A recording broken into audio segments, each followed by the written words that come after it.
Ya, baik. Assalamualaikum warahmatullahi wabarakatuh. Saudara rekan-rekan Gerbang 7 Tangsel di mana saja Anda berada. Menyikapi peristiwa yang sedang hangat pada saat ini, yaitu mengenai putusan MK nomor 60 dan adanya suatu keinginan dari DPR RI untuk merevisi Undang-Undang Pilkada, membuat situasi di Indonesia saat ini semakin panas, ya, di mana dua institusi ini, satu DPR adalah selaku pembuat undang-undang dan Mahkamah Konstitusi adalah selaku penguji undang-undang, ini saling bertentangan dengan apa yang telah dilakukan oleh kedua belah pihak ini. Sementara DPR merasa bahwa kewenangannya telah diserobot oleh Mahkamah Konstitusi, dan memang putusan tahun nomor 60 kita lihat bahwa Mahkamah Konstitusi telah merubah undang-undang yang dibuat oleh DPR tersebut, sehingga banyak para pakar ilmu hukum tata negara menyatakan bahwa Mahkamah Konstitusi telah mengambil wewenang dari si pembuat undang-undang itu. Oke, coba kita dengarkan dari beberapa para narasumber atau para pakar ilmu hukum tata negara tentang dua posisi antara DPR dan Mahkamah Konstitusi. Oke, coba kita dengarkan bersama-sama. DPR. Boleh tidak bahwa DPR berupaya untuk membahasnya meskipun memang terkesan sistem kebut semalam ya Bang? Bagaimana? Tapi akhirnya batal di hari ini. Nomor satu begini, kan udah batal tuh, tidak dilanjutin lagi, jadi apalagi yang jadi soal. Satu ya. Yang kedua begini, kalau kita bicara rule of law, ada dua soal. Satu, Anda mesti cek elemen prosedur dan Anda mesti cek elemen substansial. Satu. Yang kedua, yang ketiga, kalau Anda belajar rule of law, negara hukum, tidak ada wewenang atau wewenang semua lembaga negara, apapun namanya itu, hanya berasal dari dan diberikan oleh Undang-Undang Dasar. Sekarang mari kita cek. Pasal 24C ayat 1 itu bilang, Mahkamah Konstitusi berwenang mengadili pada tingkat pertama dan terakhir yang putusannya bersifat penal untuk menguji, bukan untuk membuat norma. Titik situ deh, garis panjang tuh.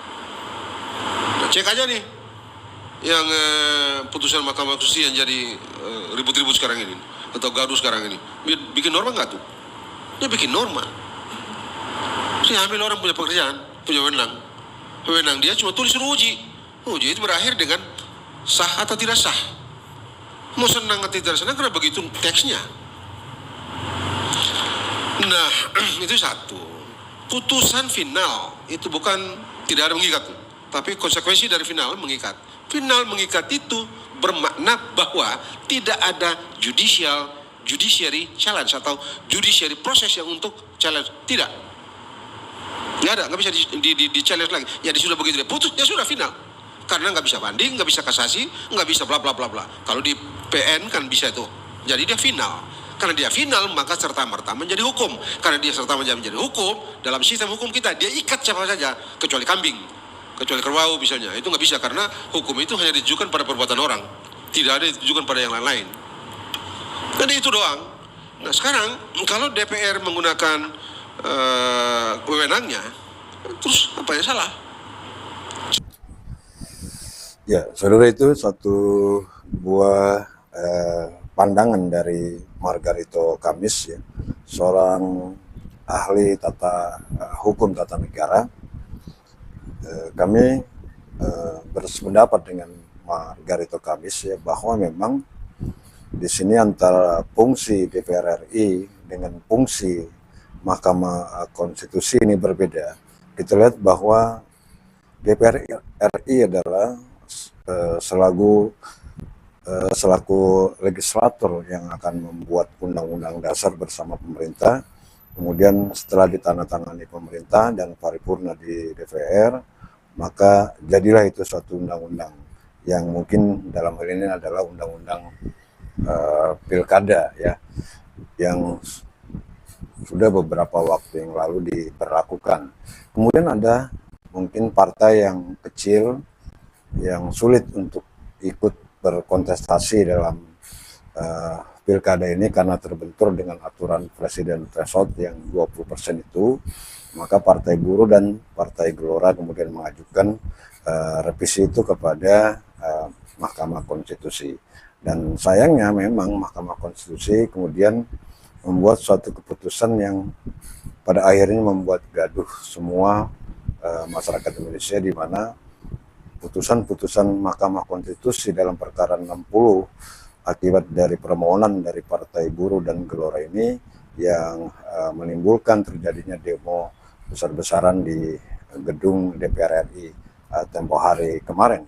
Nah, kalau kita lihat di sini bahwa sesuai dengan pasal 24 huruf C ayat 1 Undang-Undang Dasar Negara Republik Indonesia, bahwa Mahkamah Konstitusi ini diberikan tugas untuk salah satunya adalah menguji undang-undang terhadap Undang-Undang Dasar 1945. Jika Partai Gelora dan Partai Buruh mengajukan itu ke Mahkamah Konstitusi, maka sudah menjadi kewajiban Mahkamah Konstitusi untuk menguji undang-undang pilkada yang sudah dibuat oleh DPR dan pemerintah untuk ditindaklanjuti oleh Mahkamah Konstitusi. Nah, di sini dalam undang-undang tersebut, pasal 24 huruf C ayat 1, bahwa Mahkamah Konstitusi hanya berkewajiban menguji undang-undang. Ada dua, bila mana undang-undang yang diuji oleh Mahkamah Konstitusi bertentangan dengan Undang-Undang Dasar 45, maka undang-undang yang berawal dari DPR dan pemerintah tentunya segera akan dibatalkan dan akan dikembalikan ke DPR lagi untuk digodok dan dibuat lagi undang-undang untuk pilkada. Nah, ini kita melihat di sini bahwa Mahkamah Konstitusi saat ini justru merubah dari isi undang-undang tersebut atau memasukkan norma-norma yang baru, yang tentunya ini banyak para pakar hukum tata negara berpandangan bahwa ini bukannya ranahnya Mahkamah Konstitusi untuk memasukkan norma-norma baru, di mana memang itu adalah sebetulnya ranahnya DPR RI bersama pemerintah. Nah, saudara, jika kita melihat dari pernyataan di awal tadi oleh Margarito Kamis yang menyatakan bahwa Mahkamah Konstitusi ini telah mengambil wewenang dari Dewan Perwakilan Rakyat, artinya undang-undang yang dibuat oleh Dewan Perwakilan Rakyat kemudian diambil alih oleh Mahkamah Konstitusi dan merubah isi undang-undang tersebut dengan memasukkan norma-norma baru. Seperti halnya kita ketahui bahwa undang-undang yang diuji oleh Mahkamah Konstitusi dengan putusan nomor 60 tersebut adalah partai-partai yang ingin mencalonkan sebagai kepala daerah atau wakil-wakilnya akan dicalonkan sebagai kepala daerah, maka partai-partai tersebut harus mempunyai minimal 20% kursi yang ada di Dewan Perwakilan Rakyat Daerah. Nah, disinilah kemudian Hakim Konstitusi Suhartoyo memasukkan norma-norma baru di dalam putusannya, bahwa presiden threshold yang 20% kemudian diganti dengan norma baru yang menyatakan bahwa partai politik boleh mengajukan pasangan atau calon sebagai kepala daerah meskipun tidak memiliki kursi yang cukup di Dewan Perwakilan Rakyat Daerah. Dan bahkan dinyatakan juga bahwa partai-partai yang tidak memiliki kursi di Dewan Perwakilan Rakyat Daerah ini pun bisa untuk mencalonkan kadernya sebagai kepala daerah. Terbatas memang berapa jumlah DPT-nya, kemudian disitulah Mahkamah Konstitusi menentukan persen, ada yang 7,5%, ada yang 6,5 dan sebagainya. Nah, inilah yang kemudian menurut DPR RI Mahkamah Konstitusi telah melampaui dari batas wewenangnya sebagai mahkamah penguji daripada undang-undang. Nah, di sini coba Profesor Jimli Asidik menyatakan bahwa MK tidak boleh memasukkan norma-norma ke dalam undang-undang yang sedang diujinya. MK hanya boleh memutus apakah undang-undang yang sedang diujinya itu bertentangan atau tidak dengan Undang-Undang Dasar 45. Ya, kalau bertentangan, maka putusannya bahwa undang-undang yang tercantum dalam pilkada yang dibuat oleh DPR dan pemerintah tidak sesuai dengan Undang-Undang Dasar 45 dan harus ditolak dan dikembalikan lagi kepada DPR untuk dibuat baru undang-undang tersebut. Karena yang membuat undang-undang adalah DPR dan pemerintah, bukan Mahkamah Konstitusi. Ya, jadi wajar saja kalau sebagai anggota DPR kemudian merespon dari putusan MK yang menurut anggota DPR MK telah melampaui batas dari kewenangannya. Kemudian DPR segera melaksanakan rapat di Balai Legislasi yang tentunya membahas masalah RUU dari Undang-Undang Pilkada tersebut.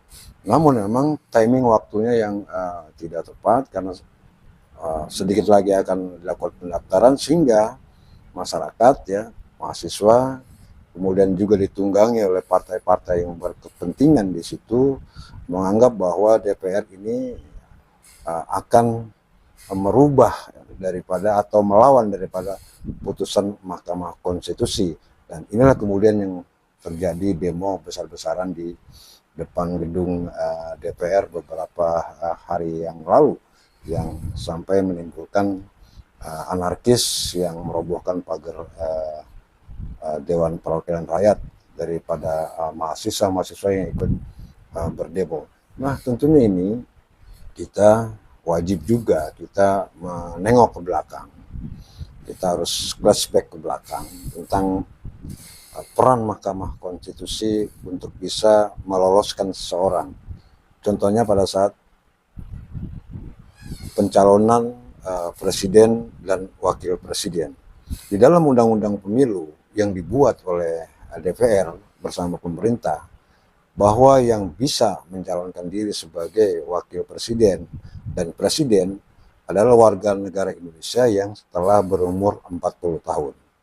Nah, oleh sebab itu maka PDIP yang memang sejak lama ingin mencalonkan Gibran Raka Buming Raka sebagai kadernya di PDI Perjuangan, kemudian mengajukan revisi kepada Mahkamah Konstitusi yang kebetulan Hakim Mahkamah Konstitusi pada saat itu adalah Anwar Usman yang juga kebetulan sebagai pamannya dari Raka Buming Raka atau Gibran Raka Buming Raka. Dan apa yang terjadi pada saat itu setelah PDIP dan beberapa mahasiswa mengajukan gugatan ke Mahkamah Konstitusi, kemudian Mahkamah Konstitusi memutuskan mengabulkan dari sebagian pemohon yang diajukan oleh PDIP dan para mahasiswa yang menyatakan bahwa pendaftaran calon wakil presiden boleh berumur 35 tahun asalkan sudah menduduki jabatan sebagai kepala daerah ataupun wali kota. Nah, sedangkan dalam undang-undang pemilu tersebut jelas ditegaskan bahwa yang bisa mendaftarkan calon wakil presiden dan presiden adalah warga negara Indonesia yang telah berumur 40 tahun tanpa harus ada embel-embel pernah menduduki jabatan.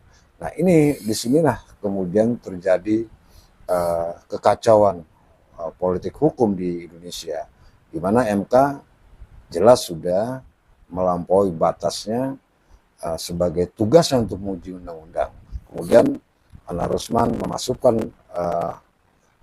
novum baru di situ atau memasukkan materi muatan baru di situ yang merubah daripada undang-undang pemilu itu sendiri.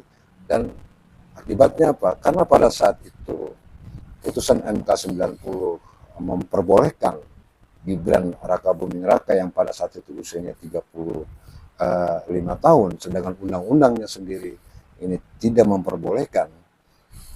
Akan tetapi karena politik Indonesia adalah politik kepentingan, pada saat itu DPR tidak bereaksi terhadap putusan Mahkamah Konstitusi.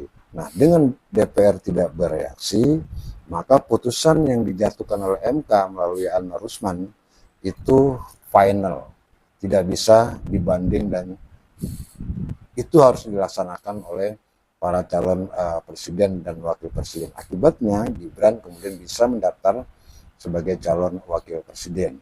Nah, setelah itu timbul berbagai macam narasi-narasi dari partai-partai yang keberatan, termasuk PDIP yang keberatan, kemudian menghujat MK yang mengatakan bahwa MK adalah majelis keluarga, kemudian semuanya bermuara kepada tali persaudaraan antara Gibran dengan Anwar Usman, mahkamah keluarga dan sebagainya.